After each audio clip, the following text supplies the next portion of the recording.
me, God is beyond experience because experience comes and goes. Experience is a state that comes and goes. You have an experience of sadness, you have an experience of happiness. That which contains all experience, that is beyond birth, beyond death, doesn't come, doesn't go. To me, God is beyond experience. Because if it's an experience, it can come and it can go. But that which is beyond experience, which is that which contains all experience, that which always is, always was, always will be, that which we are, that which is the underlying essence in which all of it is happening in the waking you, the dreaming you, the deep sleep you, when it appears to be no you, it's like that awareness itself. Hello and welcome to Get Yourself Optimized. I'm your host, Stephan Spencer. It is my pleasure to have Kute Blackson with us. He actually was a guest previously, episode 155, and he's back, and we're going to go deep into some really cool topics. Kute is the author of The Magic of Surrender and You Are the One. He's the son of a revered spiritual leader. By the age of 8, he was speaking to his father's congregations in more than 300 churches. At the age of 14, Kute was ordained into his father's ministry, preparing to carry on the father's spiritual legacy. Kute, it's so great to have you back on the show. It's good to be here. Let's talk a bit about destiny. I read some of your biography and how some of it you just counted as kismet. And kismet means destiny or fate. And I'm curious to hear, is that something that you believe in? And in what capacity or in what way? Is it something I believe in? I believe that we are all born into a certain preset framework for ourselves, as in a family system. And based on that family system, you could say that family system has an element of fate to it. Because if you're born Elon Musk's child, or Bill Gates's child, or Mark Cuban's child, or Oprah Winfrey's kid, then you could say you have certain advantages that begin the foundation of your life. And I think there's 3 elements to creating one's reality. So there's the fate, which is the element of fate that you're born into. And I think that's about 1/3 of one's life and affects one's results and manifestation in life.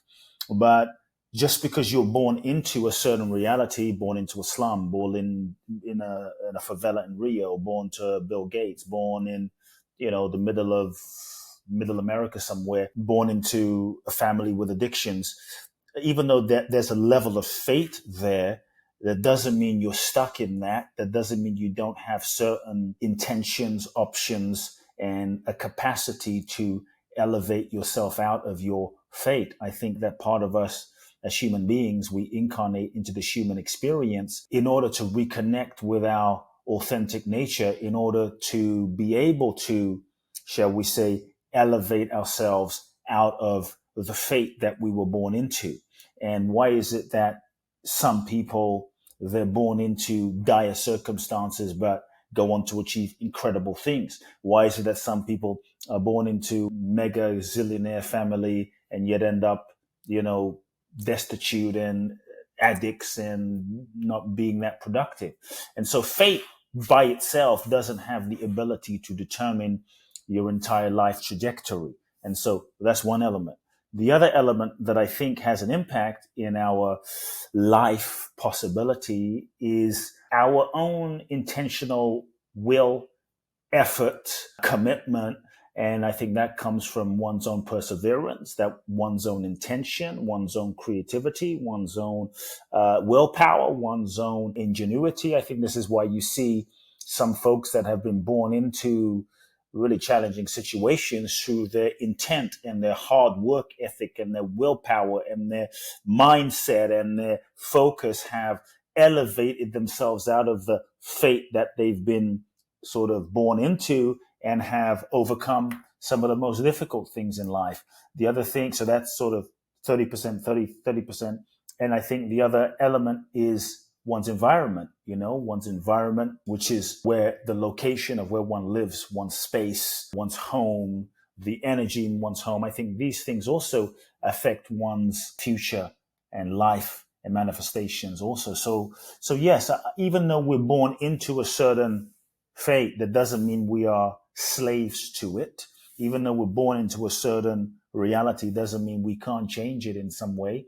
I do feel on a spiritual level that perhaps like we're souls that we incarnate into this human experience in order to learn, in order to grow, in order to evolve. That for me, life is like a university for our souls evolution in some way. And so that being the case, if we're souls incarnating to learn, to grow and evolve, then perhaps we all have our own, perhaps unique life lessons. What I might need to go through and grow through might be different than you, which might be different than my brother or my sister or the person, in Brazil or the person in Canada or the person in Japan. And so I think as souls, we can't really compare ourselves because we all have our own life lessons that we're here to learn and the unique way that we're meant to learn them. And so with that being the case, I think the degree to which we can learn those lessons and the degree to which we can grow and realize who we truly are and evolve, I think the degree to which we do that, the degree to which we become more conscious and aware is the degree to which we begin to free ourselves from our conditioning. Because the degree to which we are conditioned, and I think from childhood, we're all conditioned and programmed in certain ways from what parents said, from religion, from education system, from school, from media, from social media, from pains, from trauma. And the degree to which we're conditioned is the degree to which we're not really free to choose. And so many of us, I think we grow up and we are unconsciously being run and unconsciously making choices that aren't necessarily our choices. They're our grandparents' choices. They're our parents' choices. We are in reaction to mom. We're in reaction to dad. We're in reaction to pain that we went through, saying, I'm never going to go through that again. And so the degree to which we're conditioned is the degree to which we're not free. And I think when we're not really free, we're not really choosing. And when we're not really choosing, we don't really have free will. We're being kind of run by the pain of our trauma and our conditioning. So in that sense, we are fated to live out the conditioning of our unresolved issues, and we're not free. And so I think part of the path of living and being optimized and optimizing life and fulfilling one's potential is, you could say, becoming conscious and aware of one's conditioning, freeing oneself, one's conditioning, doing the courageous mental, emotional, psychological, spiritual, therapeutic work to free oneself of one's conditioning and pain and trauma so that we can connect with our authentic nature and our truth, so that from that place, we have more choice, more ability to respond to experiences that happen. And as a result of our ability to respond to the experiences that happen, not only do we have more choice, but we can change our lives, change our, you could say, destiny in some way, change the trajectory. You could say destiny is that trajectory that you are moving them, but we then have the ability to change that as we heal ourselves. We then have the ability to maybe shift our generational patterns, our generational karma, the imprint of our grandparents. And, I think many of us, we felt the feeling in moments where we may have acted certain ways or acted out certain addictions. And it was like an impulse that we felt was bigger than us, that maybe was energies that were passed down through generations. And so I think when we courageously face ourselves to do the work, then we have the ability to shift patterns. And when we shift patterns, then we can shift our destiny and shift our life and shift and create our future. And so I do believe that we have a kind of curriculum that our soul is here to grow through and learn through. But I don't believe we are simply at the will and effect of life and situations. We may not be able to control the weather, but we can control how we respond, and we can control how we navigate the weather. And that will determine our experience of life and where we go and what we do. Do you feel like you picked your parents, that you picked being born in Ghana, that you picked the generational karma that you inherited when you were born? Maybe metaphorically, can I sit with you, Stephen, and say, yes, it's proven I sat here in another dimension and I picked them? I mean, no. I mean, there's not possible to prove that essentially. But I definitely don't believe that it's an accident that my mother is my mother. And I don't believe that it's an accident that my father is my father. And I think we can go through life kind of randomly, like, oh, everything is just an accident. Or we can, I think, dig a little deeper and realize, wait a second, based on my father being my father and my mother being my mother and me being a soul, like, what is it that I'm seeking to learn? What is it that my soul is seeking to evolve through and learn through and go through as a result of this? So did I sit there like in a council in another dimension and go, okay, I'll choose him and I'll choose him? Probably not that way, but was there a energy?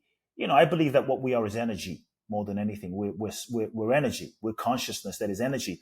And so is it possible that the energy of my essence, of my soul, and the sort of lessons that it was seeking to learn energetically gravitated towards the optimal teachers and experiences and set up to be able to learn those lessons in that sense? Energetically, yeah. So maybe I gravitated towards them in some way. And when I look at my dad being from Africa and my mom being completely Japanese, and when I look at part of what I feel I'm here to do in this lifetime and the purpose that I'm here to unfold in this lifetime, it definitely feels like it's no accident that I chose these two seemingly opposite cultures as a way to bring cultures together, as a way to experience a deeper level of oneness underlying all the apparent differences. And so I feel like, yeah, it's probably no accident. Yeah. Cool. So you said that we are energy, we're consciousness. Of course, I believe that too. And I'm curious to hear if you believe that everything has consciousness. I think everything is consciousness in a certain sense.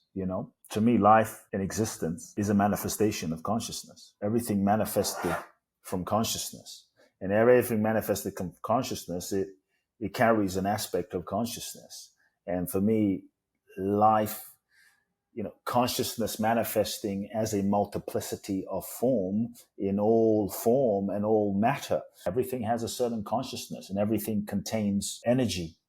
I think rocks carry energy, trees. Like, why do people, I'm not saying I'm a tree hugger, but I know many folks that just want to go into nature. I am.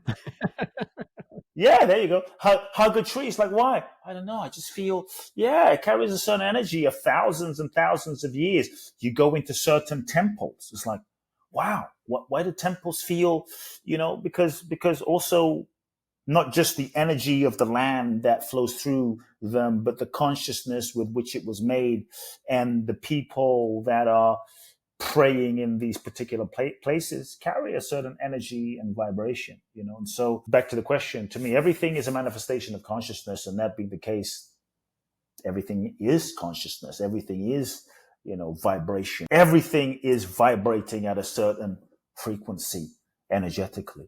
I mean, even just from physics, there's nothing is actually solid in a sense. Right. String theory. Are you familiar with David Hawkins and his chart of consciousness levels, the 0 to 1,000 scale, where you can have? Yeah, I remember seeing that many years ago. Yeah. Power versus force guy. Yep, exactly. And letting go. Did you ever read Letting Go? I have not. I have not. No, okay.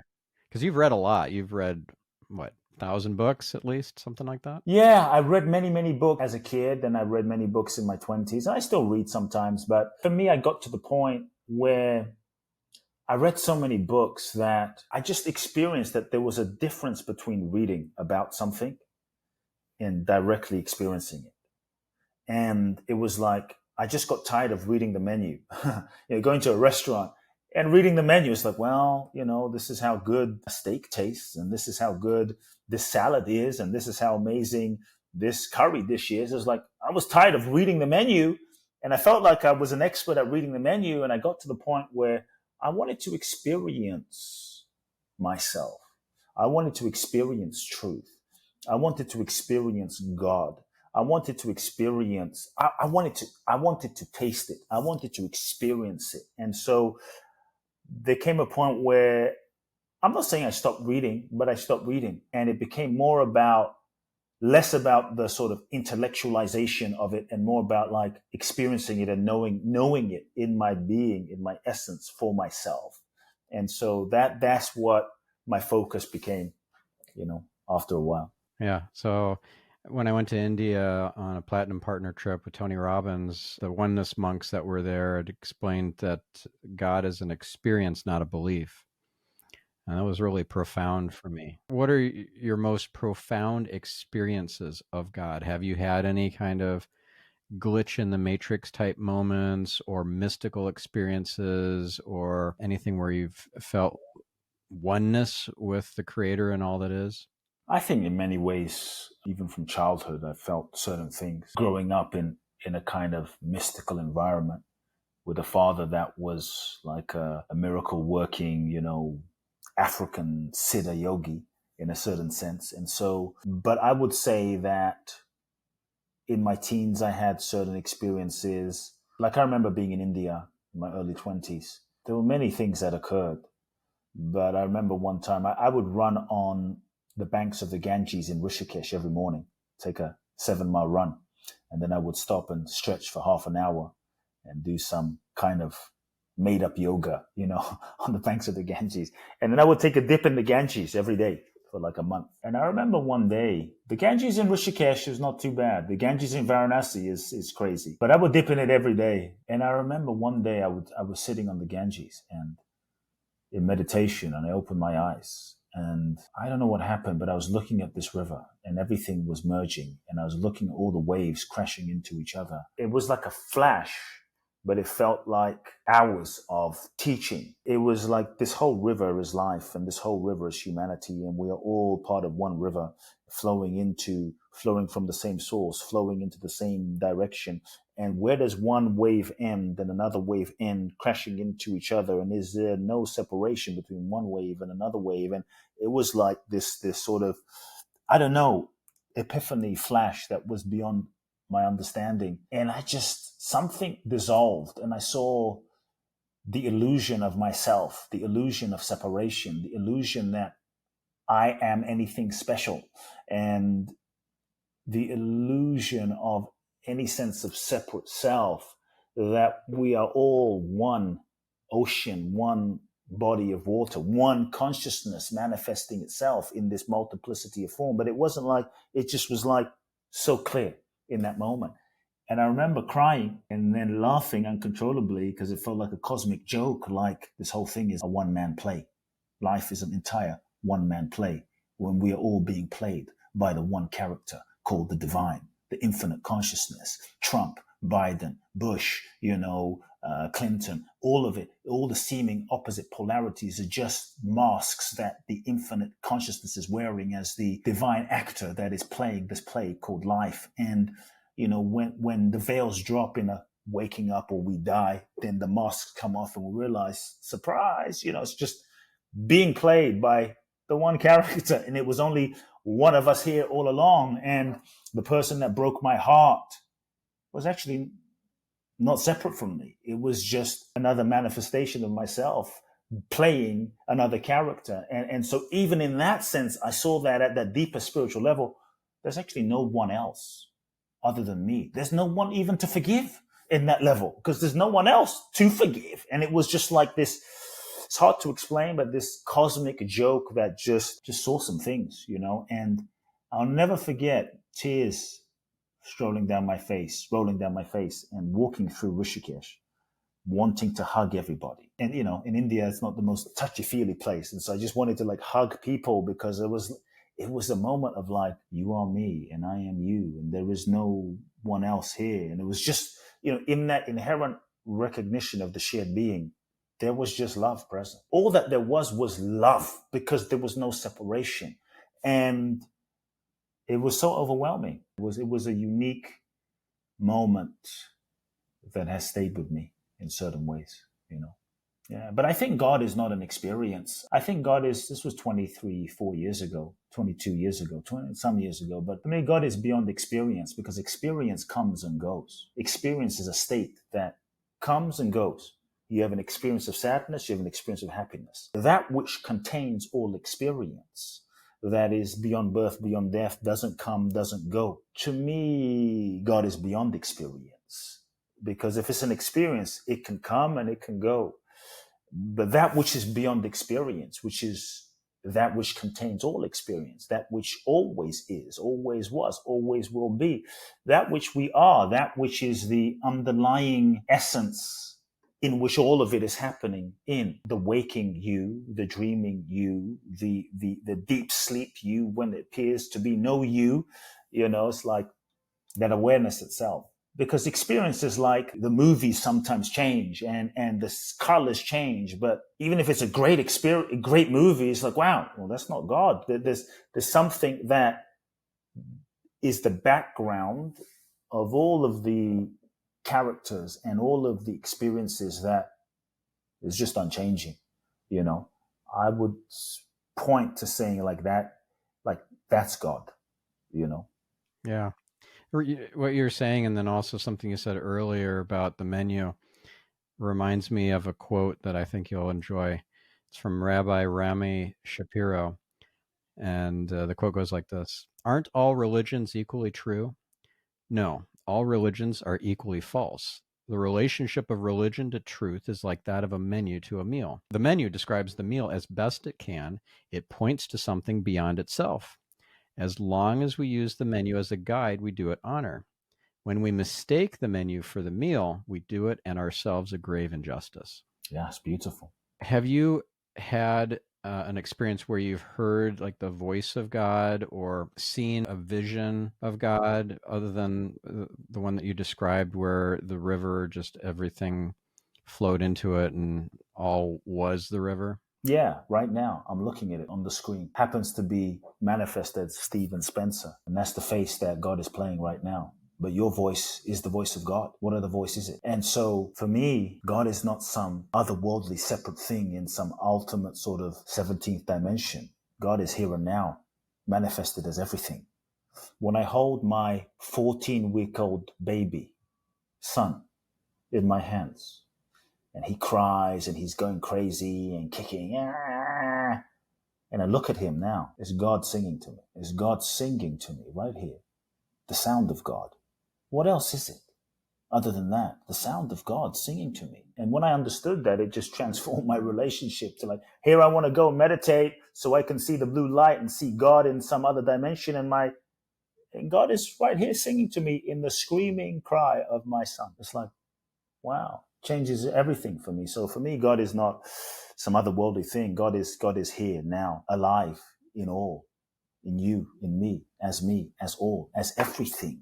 The world and everything that I look out now and see. I used to look for God. Look, I sat with more gurus than you can even count. I chased more holy spiritual experiences than you could even count in one lifetime.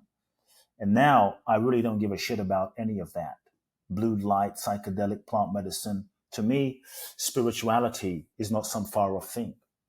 Spirituality is how you live your life. Spirituality is how you show up each moment. Is can we recognize the divine right here, right now, this moment? Like you are God looking at me through those eyes in this apparent separate form of a white guy. I'm a brown guy. Seems different in this play, but it's really what's looking at me is looking at you, and there's no difference. And so for me, God is all, God is everything, and even the world, this physical domain is you want to say, have you seen God? It's like the world is the creative art expression of the mind of God. And so the world is actually a manifestation of God's mind. You want to see God's creative mind? It's like, just look at the world. This whole world is that. We got Iceland, and we got Japan, you got freaking Afghanistan, you got Saddam Hussein, you got Trump, you got Biden, you got all of this. Is like, what a freaking art piece. The creativity of the infinite with no limitations. So when I see life, I see the mind of God manifested as this world. And part of my process has become to love life as it is. Because in loving life, it's creation, nature, people, life. I'm really loving God. I'm loving the mind of God. I'm loving God's creativity and expression. And so God is not separate. God is everything. Experiencing God right here, like I'm serving the divine. For me, that's where it's at. I used to look for God on mountaintops. I used to look for God with great Indian bearded gurus, who could give me Shaktipat. Now I realize that my son, at 2 a.m. in the morning, screaming, is my guru, is my master, is my teacher, is God calling me to myself. What you're saying reminds me of a quote that I read every day as part of my morning routine. And I'll just read you, it's the main gist of it. It's from Joel Goldsmith. Smith, I grew up reading him. Yeah, Joel Goldsmith, yeah. It is only knowing the truth that will set you free. And the truth is that I is your true identity, and at the center of your being, that I is God, infinite individuality, and your only reality. This has to be fully accepted and rooted in your consciousness by daily practice and opening to this I of your being to receive its grace. Also, and equally important, is that everything else you perceive and experience, whether it enters your mind consciously or unconsciously, is a universal mesmerism formed by the world's belief in two powers, good and evil. This occurs from the time of conception, so everything you are told, hear, see, and all that arises from all the thoughts of the world floods into the mind daily from all those that have ever existed. Universal beliefs like birth, death, disease, evil, poverty, aging, etc. The I that you are is eternal, unchanging, immortal, and is your and everyone else's soul, mind, consciousness, self, life, and the substance of all form. It is God manifesting his individual self infinitely. As we meditate on this daily, accept it, practice it, and live it, it will eventually become our realized awakened state of consciousness, and that will dissolve all sense of separation from God and all the universal hypnotic appearances of the world's beliefs that are constantly bombarding your mind. Beautiful. Joe Goldsmith is a OG legend, man. I love him. Yeah, good stuff. I'm curious, what sort of synchronicities and without a doubt signs of the unseen world are you getting on a pretty regular basis? So like for me, for example, I get angel numbers a lot. I get a lot of information that I receive clairaudiently through clairaudience. I get occasional visions, and I'm just curious to hear what are your receiving modalities, I guess. Yeah, look, I mean, these days things have become simple. I just follow my soul, and I've had to just learn to not question. Turn left, turn left. Turn right, turn right. Why? Why? I don't know, Stephen. Just turn left, turn left. I have no idea. And so the deeper I go, the less I know, the more humbled I feel. I used to think I know a lot. Now I feel like I don't know shit. I don't know anything. And yet everything gets done and everything manifests.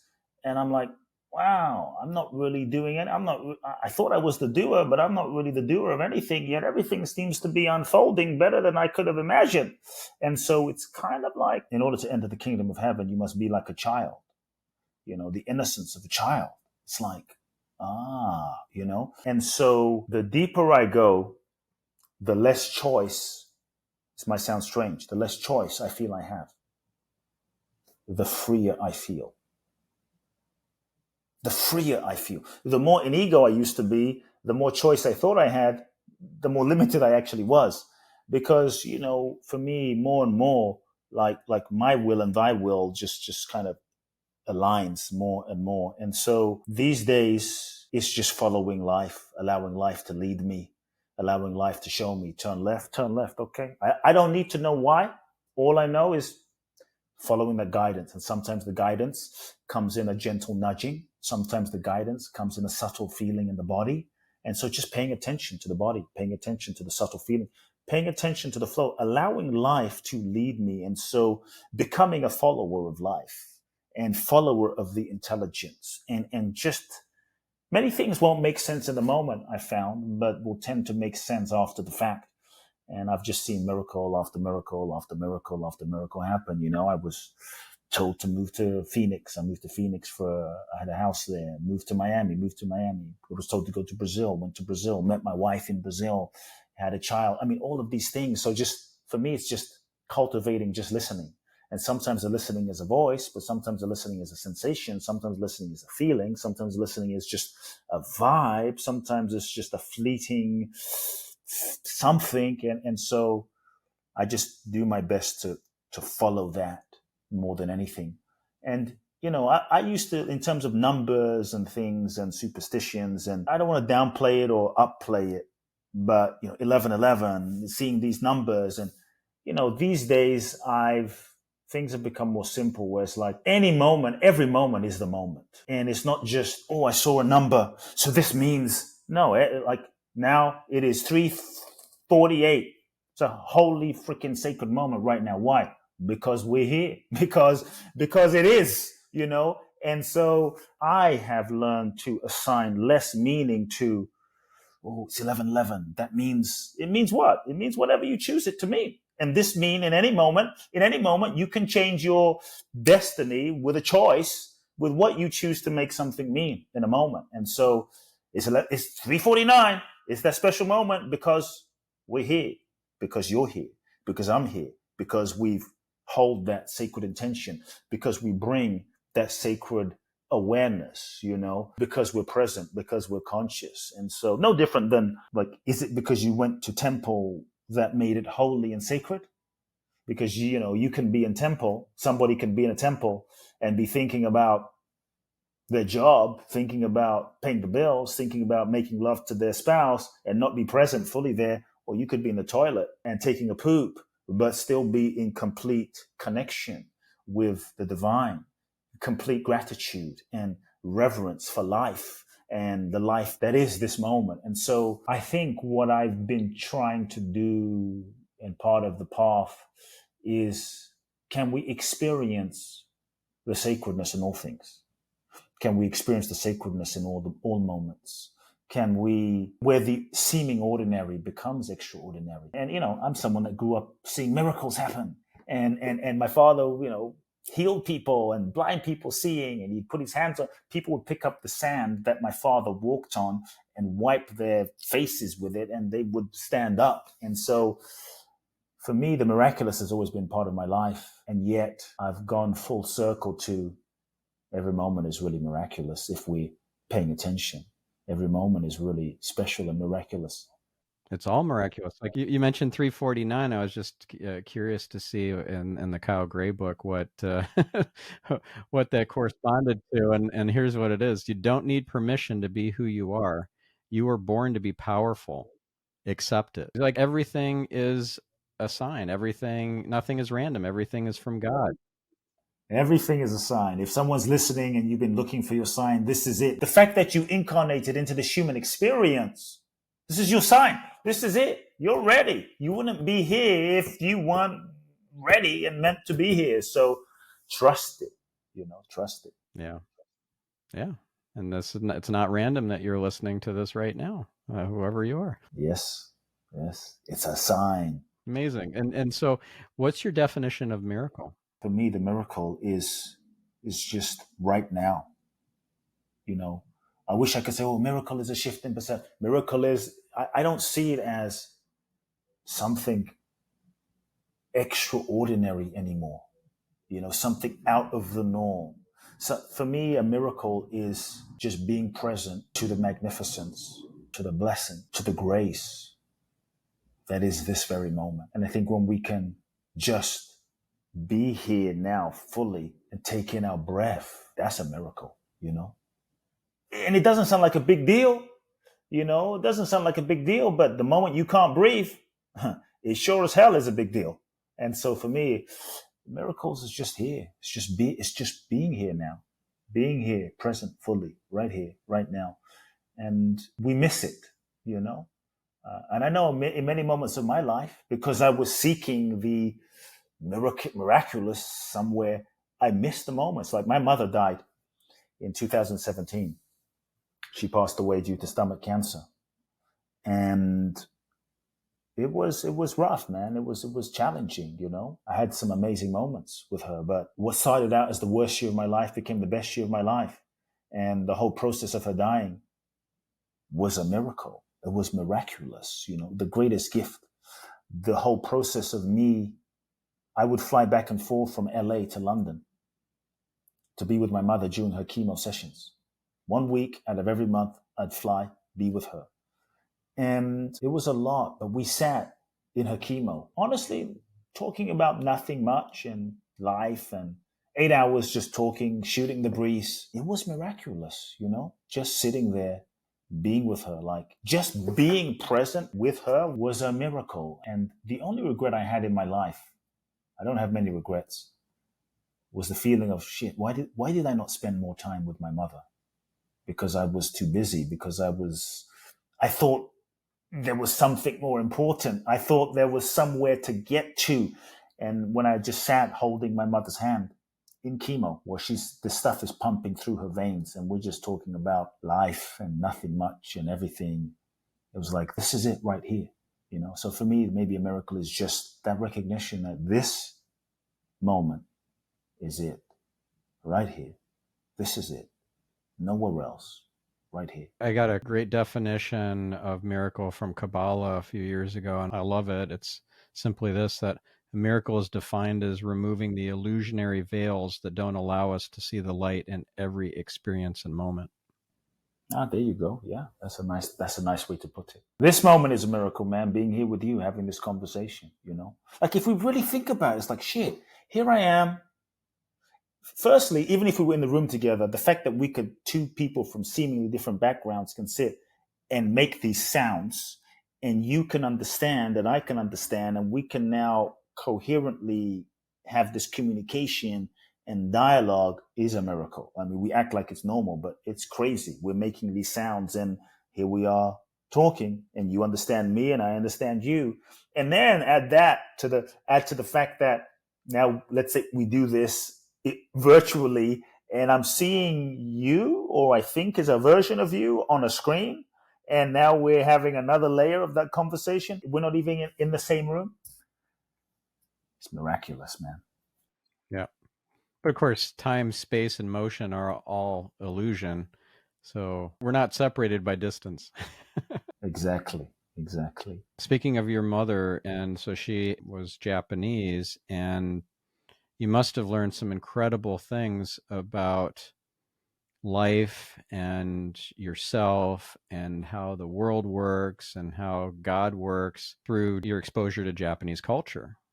I don't know, but the answer would be yes, because it wasn't conscious, On many levels, my mother was simple. She just lived her life with such humility that her life was devoted to being of service. My mother's greatest teaching to me wasn't what she told me or said, and I didn't realize it at the time, but it was just how she lived her life. She just lived her life with faith and trust and surrender and with no ego. I'll give you an example. When my mother, 7 months into the process, we were at the doctors, and the doctors in the hospital said, basically, there's nothing else that we can do for you. So get your affairs in order, because you're going to die any day. Could be days, weeks, months, but not years. So get ready. And, that moment kind of hit me hard. And my mother's very emotional, so I thought she would break down, but she was very calm. This whole year, she was calm. And I looked my mother in the eyes and I said, Mama, are you afraid? And this little Japanese woman looked me in the eye and she said, no, I'm not afraid, because I know I'm not this body. This body is just a temporary vehicle for my soul. And this body will go, but I won't. And I will be with you always from the other side, beyond the physical. When I looked in her eyes, I could tell she wasn't just saying these words or faking it. She was real. It was real for her. And then I asked my mother, like, what can I do for you? Well, what do you need? I wanted to be a good son. Like, can I buy something for you? Can I take you somewhere? And my mother said, there's nothing I need and there's nothing I want. All I want is what God wants for my life. Simple statement. All I want is what God wants for my life. And in that moment, I saw that my mother was free. She wasn't attached to living. She wasn't attached to dying. She was just free. She was living surrender. I understood her in that moment. And I realized, shit, I missed it my whole life. My mother is like a living, awakened being. And I kind of missed it. And in that moment, I understood who she was and what she was. And then I looked at her life and how she lived. My mother married my father, who was African.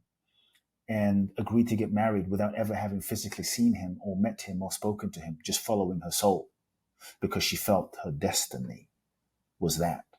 And there were so many instances of what she lived that I observed, but because she was my mom, I didn't appreciate, and I was just a kid. But as I looked back on her life, I saw who she was and how non-attached to her ego and her self she was. You know, she lived service in a very profound way. And most of the spiritual practices that we do in order to get off of our ego, she was just living it. And it was very humbling, you know. So in that sense, yeah, my mother taught me a lot.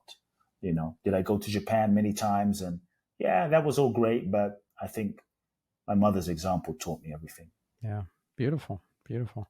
You know, there's a concept in Japanese culture, wabi-sabi. Wabi-sabi, yeah. This is from Wikipedia. It says, for Richard Powell, wabi-sabi nurtures all that is authentic by acknowledging three simple realities. Nothing lasts, nothing is finished, and nothing is perfect. Yeah. Yeah.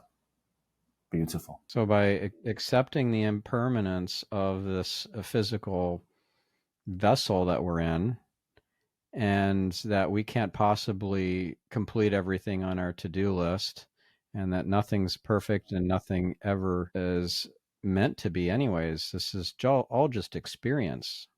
This is all just for fun and for learning and growing and experiencing God in different ways. It's just, it's a beautiful thing. Awesome. So I know we're getting close to time here. Is there one last nugget of wisdom that you want to share that we didn't already speak about? Yeah, it's all God, it's all sacred more than anything. I hope people take that away. Even the simple moments, the ordinary moments, like it's all divine moments. And there's no separation, you know, between God and not God, between spiritual and not spiritual. I think when we can embrace that, every moment becomes sacred, you know. And I think that's what excites me more than anything, is the dissolving of separation between spiritual and not spiritual.